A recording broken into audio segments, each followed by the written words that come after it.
कहानी एक ऐसे घर से जहां शादी का माहौल है, लेकिन टेंशन और शांति इतनी कि शादी का घर किसी जंग के मैदान जैसा दिख रहा था।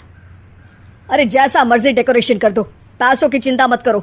इतना पैसा जब लड़के वालों को दे दिया तो फूल वालों को देने में मुझे क्या दिक्कत है? अरे धीरे बोलो ना, साफ लग रहा है कि फ्रस्ट्रेटेड हो। अरे तुम तो चुप ही रहो। एक बेटी संभाल नहीं पाई। सारा दिन मैं काम पर जाता था, सोचता था घर पर बच्चों को अच्छे से संस्कार मिल रहे होंगे, लेकिन नहीं, मैडम को तो अपनी किटी और फैशन से फुर्सत मिले तब ना। माँ चुपचाप वहां से चली जाती है। समझ में नहीं आता कि आखिर शर्मा खानदान में हो क्या रहा है। कल तक चिड़िया सी फुदकने वाली शीना की शादी यूं अचानक एक मोटे काले लड़के से क्यों हो रही है?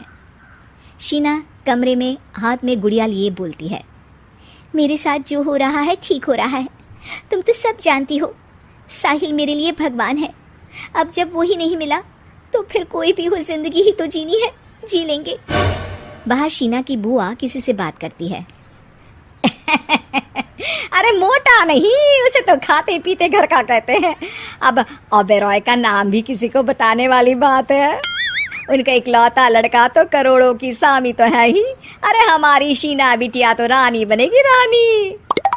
इन सब के बीच कहीं कोने पर शीना हाथ में मेहंदी सजाए बैठी थी और आंखों में आंसू सजाए।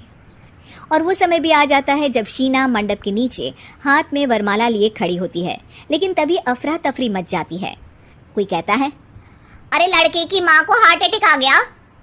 अरे अच्छी खासी थी, कैसे हो गया? अरे कहते हैं ना, किसी किसी लड़की के पैर अच्छे नहीं होते, हो सकता है कि मनहूस है ये लड़की। शीना पास खड़ी सब सुन रही थी। फिर शीना अपने कमरे में आ जाती है। शादी ये कहकर नहीं होती कि लड़की मनहूस है। अब लगातार शीना के लिए लड़के देखने आते, लेकिन आस पड़ोस या किसी के कहने पर शादी हर बार टूट जाती। लेकिन एक दिन, अंकल, मैं काफी दिनों से आपसे मिलने की कोशिश कर रहा था, लेकिन हिम्मत नहीं हो पा रही थी। अरे बेटा, हिम्मत तो हमारी टूटी पड़ी है। वैसे कौन हो तुम? अब मेरा नाम साहिल है अंकल। मैं शीना से प्यार करता हूँ और उसी से शादी करना चाहता हूँ।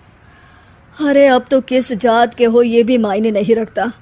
बेटा, मेरी बेटी मनहूस है। ये सब कहते हैं कि इसीलिए उसकी शादी नहीं हो पा रही। अगर तुम शादी करने को तैयार हो तो ठीक है। शीना की शादी साहिल से हो जाती है। अगले दिन साहिल की माँ का देहांत हो जाता है और एक बार फिर लोग शीना को अपशकुनी कहने लगते हैं। अरे खा गई दीदी को ये। अरे क्या जरूरत थी साहिल किसी मनहूस को घर लाने की? पर बुआ, माँ की तो तबीयत पिछले कई साल से खराब थी। डॉक्टर्स ने जवाब दे दिया था। क्या पता ये भी उनका सौभाग्य हो कि वो बहू का मुंह देख पाई। अरे बहू का मुंह देख पाई, या ये कह लो कि बहू का मुंह देखते ही स्वर्ग लोक सिधार गई। खैर, हमें क्या, घर तुम्हारा है, हम तो चले। अब शीना को खुद पर ही शक होने लगता है कि कहीं सच में वो अपशकुनी तो नहीं। साहिल, हम दोनों की शादी नहीं हुई होती तो अच्छा था। देखो ना, कैसे पहले मेरी शादी टूटती थी और अब तुम्हारी माँ भी। अरे ऐसा कुछ नहीं होता शीना, अपशकुनी वगैरह कुछ नहीं होता। ये सब तो ईश्वर के खेल हैं। वो शादी तुम्हारी इसलिए टूट गई क्योंकि तुमको मेरी पत्नी बनाना था, और माँ का जाना तो तय था।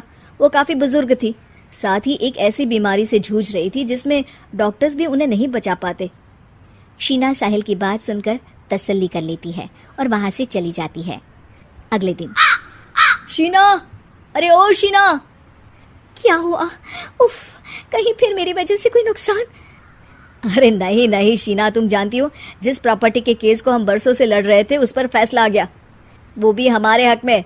अब हम करोड़पति हो गए शीना। शीना शांत रहती है। अरे क्या हुआ? करोड़ पत्नी बनकर तुमको खुशी नहीं हुई? शीना की आंखों में पानी आ जाता है। चलिए जी, कुछ तो अच्छा हुआ मेरी जिंदगी में आकर आपके साथ। साहिल शीना को गले लगाकर कहता है, मेरी नई नौकरी भी तुम्हारे ही आने से लगी। ये प्रॉपर्टी का केस जीता, सब कुछ तो तुम्हारे आने के बाद ही हुआ। फिर तुम मनहूस कैसे? ये सुनकर शीना खुश हो जाती है।